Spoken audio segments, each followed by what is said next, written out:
ओम नमः शिवाय। दोस्तों, हर हर महादेव। आज की वीडियो में शनिवार व्रत कथा का श्रवण करने जा रहे हैं। प्रिय भक्तजनों, हमें कथा को सदैव एकाग्र चित्त होकर के श्रवण करना चाहिए। शनिवार के दिन शनिदेव की पूजा होती है। इस दिन काला तिल है, काला वस्त्र, तेल, उड़द शनि को जो है बहुत प्रिय होता है, इनका दान किया जाता है और इनसे ही शनि की पूजा भी की जाती है।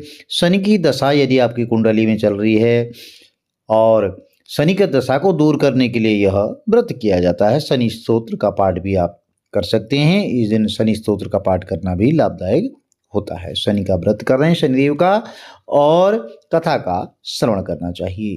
तो चलिए आरंभ करते हैं। यदि आपकी कुंडली में शनि की स्थिति अच्छी नहीं है, 7.5 चल रही है, ढैया चल रही है, तो आप शनिवार का दिन जो है, शनिवार के दिन व्रत कर सकते हैं, दान पुण्य कर सकते हैं। चलिए आरंभ करते हैं। बोलिए गणपति गजानंद महाराज की जय, शनिदेव भगवान की जय। एक समय सूर्य, चंद्रमा, मंगल, बुध, बृहस्पति, शुक्र, शनि, राहु और केतु, इन ग्रहों में आपस में बहस हो गई कि हम सब में सबसे बड़ा कौन है।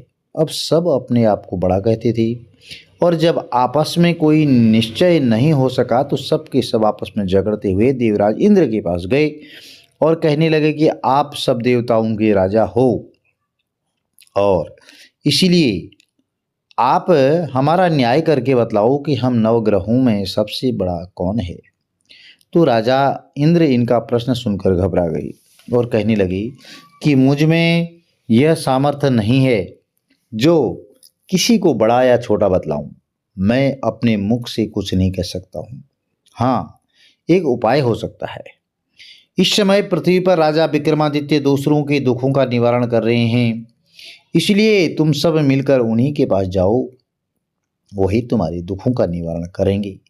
ऐसा वचन सुन करके सभी ग्रह देवता चल करके भूलोक में राजा विक्रमादित्य की सभा में जाकर उपस्थित हुए और अपना प्रश्न राजा के सामने रखा। अब राजा उनकी बात सुन करके बड़ी चिंता में पड़ गई कि मैं अपने मुख से किसको बड़ा और किसको छोटा बताऊं, और जिसको छोटा बतलाऊंगा वही क्रोध करेगा। परंतु उनका झगड़ा निपटाने के लिए एक उपाय सोचा कि सोना, चांदी, कांसा, पीतल, शीशा, रांगा, जस्ता, अभ्रक और लोहा, 9 धातुओं के 9 आसन बनाए और सब आसनों को क्रम से, जैसे सोना पहले, फिर और लोहा सबसे पीछे बिछाया गया। अब इसके पश्चात राजा ने सब ग्रहों से कहा कि आप सब अपने अपने आसनों पर बैठिए। जिसका आसन सबसे आगे वह सबसे बड़ा और जिसका आसन सबसे पीछे वह सबसे छोटा। क्योंकि लोहा सबसे पीछे था और वह शनिदेव का आसन था, इसलिए शनिदेव ने समझ लिया कि राजा ने मुझको सबसे छोटा बना दिया है। तो इस पर शनि को बड़ा क्रोध आया और कहा कि राजा, तू मेरे पराक्रम को नहीं जानता। सूर्य एक राशि पर 1 महीना, चंद्रमा 2.25 महीना 2 दिन और मंगल 1.5 महीना, बृहस्पति 13 महीने, बुध और शुक्र 1 महीने, परंतु मैं एक राशि पर 2.5 या 7.5 साल तक रहता हूँ और बड़े बड़े देवताओं को भी मैंने भीषण दुख दिया है। राजन सुनो, राम जी को 7.5 आई और वनवास हो गया। रावण पर आई तो राम ने लक्ष्मण को लेकर के लंका पर चढ़ाई कर दी और रावण के कुल का नाश कर दिया। तो हे राजा, अब तुम सावधान रहना। राजा कहने लगा कि जो कुछ भाग्य में होगा देखा जाएगा। उसके बाद अन्य ग्रह तो प्रसन्नतापूर्वक चले गए, परंतु शनिदेव बड़े क्रोध के साथ वहाँ से सिधा रही। कुछ समय व्यतीत होने पर जब राजा को 7.5 आई तो शनिदेव घोड़ों के सौदागर बनकर के अनेक सुंदर घोड़ों के सहित राजा की राजधानी में आई। और जब राजा ने सौदागर के आने की खबर सुनी तो अपने अश्वपाल को अच्छे अच्छे घोड़े खरीदने की आज्ञा दी। अश्वपाल ऐसी अच्छे नस्ल के घोड़े देख करके और उनका मूल्य सुनकर चकित हो गया और तुरंत ही राजा को खबर दी। राजा उन घोड़ों को देख करके एक अच्छा सा घोड़ा चुनकर सवारी के लिए चढ़ा। अब राजा को घोड़े की पीठ पर चढ़ते ही घोड़ा जोर से भागा और घोड़ा बहुत दूर एक बड़े जंगल में जाकर राजा को छोड़कर अंतर्ध्यान हो गया। इसके बाद राजा अकेला जंगल में भटकता फिरता रहा। बहुत देर के पश्चात राजा ने भूख और प्यास से दुखी होकर के भटकते भटकते एक ग्वाले को देखा। ग्वाला ने राजा को प्यास से व्याकुल देखकर पानी पिलाया। राजा की उंगली में एक अंगूठी थी, वह उसने निकालकर प्रसन्नता के साथ ग्वाले को दे दी और शहर की ओर चल दिया। राजा शहर में पहुंचकर एक सेठ की दुकान पर जाकर बैठ गया और अपने आप को उज्जैन का रहने वाला तथा अपना नाम विका बतलाया। सो सेठ ने उसको एक कुलीन मनुष्य समझकर जल आदि पिलाया और भाग्यवश उस दिन सेठ की दुकान पर बिक्री बहुत अधिक हुई। तब सेठ को उसको भाग्यवान पुरुष समझकर भोजन कराने के लिए अपने साथ ले गया। भोजन करते समय राजा ने आश्चर्य की बात देखी कि खूंटी पर हार लटक रहा है और वह खूंटी उस हार को निगल रही है। तो भोजन के पश्चात कमरे में आने पर जब सेठ को कमरे में हार नहीं मिला तो सबने यही निश्चय किया कि शिवाय विका के कोई इस कमरे में नहीं आया, इसलिए अवश्य ही उसी ने हार चोरी किया है। परंतु विका ने हार लेने से मना कर दिया। तो इस पर 5-7 आदमी इकट्ठे होकर के उसको फौजदार के पास ले गए। तो फौजदार ने उसको राजा के सामने उपस्थित कर दिया और कहा कि ये आदमी तो भला प्रतीत होता है, चोर मालूम नहीं होता, परंतु सेठ का कहना है कि इसके सिवाय और कोई उस घर में आया ही नहीं, अवश्य ही इसी ने चोरी की है। तो तब राजा ने आज्ञा दी कि इसके हाथ पैर काट कर चौरंगिया किया जाए। तो राजा की आज्ञा का तुरंत पालन किया गया और विका के हाथ पैर काट दिए गए। इस प्रकार कुछ काल व्यतीत होने पर एक तेली उसको अपने घर ले गया और कोल्हू पर उसको बिठा दिया। विका उस पर बैठा हुआ अपनी जवान से बैल हाँकता रहा और शनि की दशा समाप्त हो गई और एक रात को वर्षा ऋतु के समय वह मल्हार राग गाने लगा।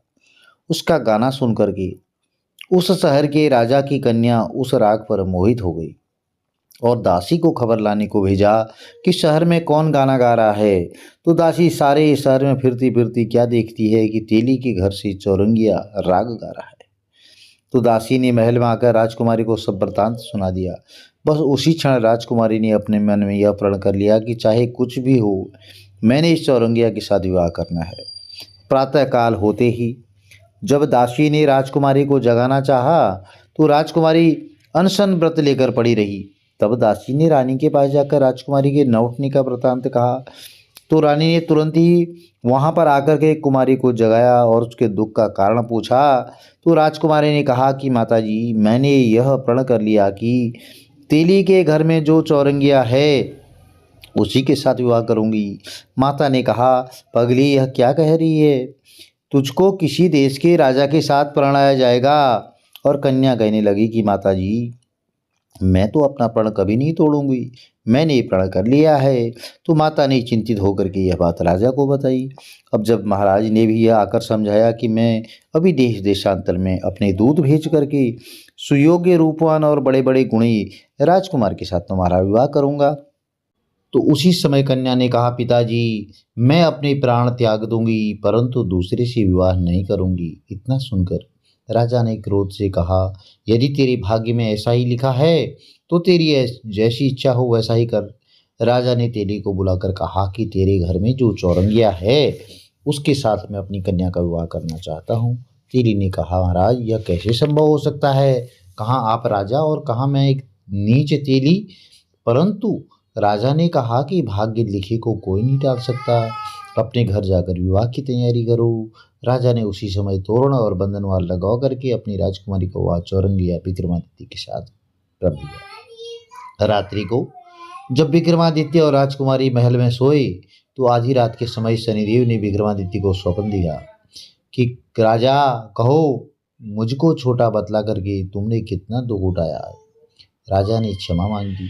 शनिदेव ने प्रसन्न होकर विक्रमादित्य को हाथ फेर दी। तब राजा ने कहा, महाराज, मेरी प्रार्थना स्वीकार करें कि जैसा दुख आपने मुझे दिया है ऐसा किसी और को न दे।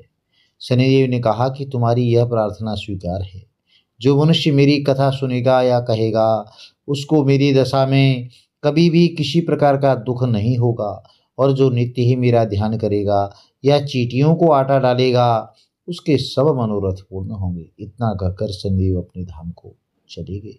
राजकुमारी की आंख खुली और उसने राजा के हाथ पांव देखे तो आश्चर्य को प्राप्त हुई। उसको देखकर राजा ने अपना समस्त हाल कहा कि मैं उज्जैन का राजा विक्रमादित्य हूँ। और यह बात सुनकर राजकुमारी अत्यंत प्रसन्न हुई। प्रातःकाल राजकुमारी से उसकी सखियों ने पूछा तो उसने अपने पति का समस्त वृत्तांत कह सुनाया।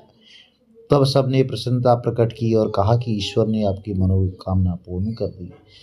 और जब उस सेठ ने यह सुना तो वह विक्रमादित्य के पास आया और राजा विक्रमादित्य के पैरों पर गिरकर क्षमा मांगने लगा कि आप पर मैंने चोरी का झूठा दोष लगाया है, अतः आप मुझको जो चाहें दंड दें। राजा ने कहा, मुझ पर शनिदेव का कोप था, इसी कारण यह सब दुख मुझको प्राप्त हुआ, इसमें तुम्हारा कोई दोष नहीं है, तुम अपने घर जाकर अपना कार्य करो। सेठ बोला कि मुझे तभी शांति होगी जब आप मेरे घर चलकर प्रीतिपूर्वक भोजन करोगे। तो राजा ने कहा कि जैसी आपकी मर्जी हो वैसा ही करें। तो सेठ ने अपने घर पर जाकर अनेक प्रकार के सुंदर भोजन बनवाए और राजा विक्रमादित्य को प्रीति भोज दिया। जिस समय भोजन कर रहे थे, एक अत्यंत आश्चर्य की बात सबको दिखाई दी। जो खूंटी पहले ही हार निगल गई थी, वह अब हार उगल रही है। और जब भोजन समाप्त हो गया तो सेठ ने हाथ जोड़कर बहुत सी मोहरें राजा को भेंट की और कहा कि मेरे श्री कंवरी नामक एक कन्या है, उसका पाणी ग्रहण आप करें। इसके बाद सेठ ने अपनी कन्या का विवाह राजा के साथ कर दिया और बहुत सारा दान दहेज आदि दे दिया।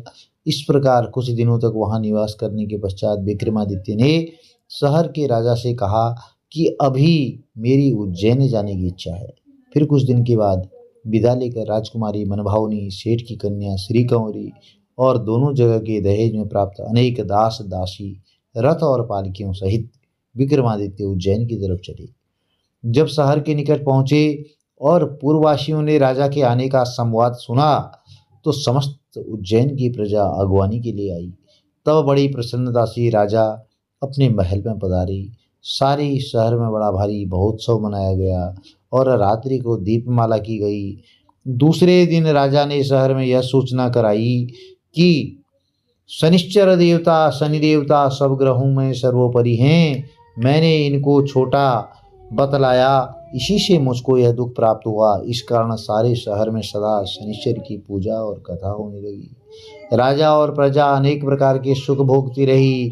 कोई शनिवार की इस कथा को पढ़ता या सुनता है, शनिदेव की कृपा से उसके सब दुख दूर हो जाते हैं। शनिवार की कथा को व्रत के दिन अवश्य पढ़ना चाहिए। प्रिय भक्तजनों, यदि कथा अच्छी लगी चैनल को लाइक करें, शेयर करें, सब्सक्राइब करें, साथ में बेल आइकन जरूर प्रेस कर दें जिससे आने वाली वीडियोज़ की नोटिफिकेशन आपको ठीक समय पर मिलती रहे। भगवान भोलेनाथ का आशीर्वाद, शनिदेव का आशीर्वाद, बालाजी महाराज का आशीर्वाद आपके कुटुंब में सदैव बना रहे।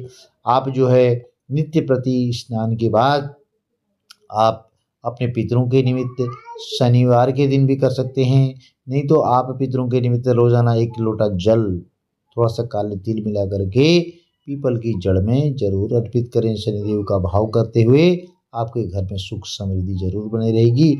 रविवार के दिन जो है, अमावस्या के दिन यदि रविवार पड़ता है तो रविवार के दिन भी आप जो है पीपल की जड़ में जल नहीं चढ़ाएं और बाकी दिन आप पीपल की जड़ में जल जरूर चढ़ाएं। आपकी मनोकामना पूर्ण होंगी। जय श्री कृष्ण, हर हर महादेव, जय माता दी।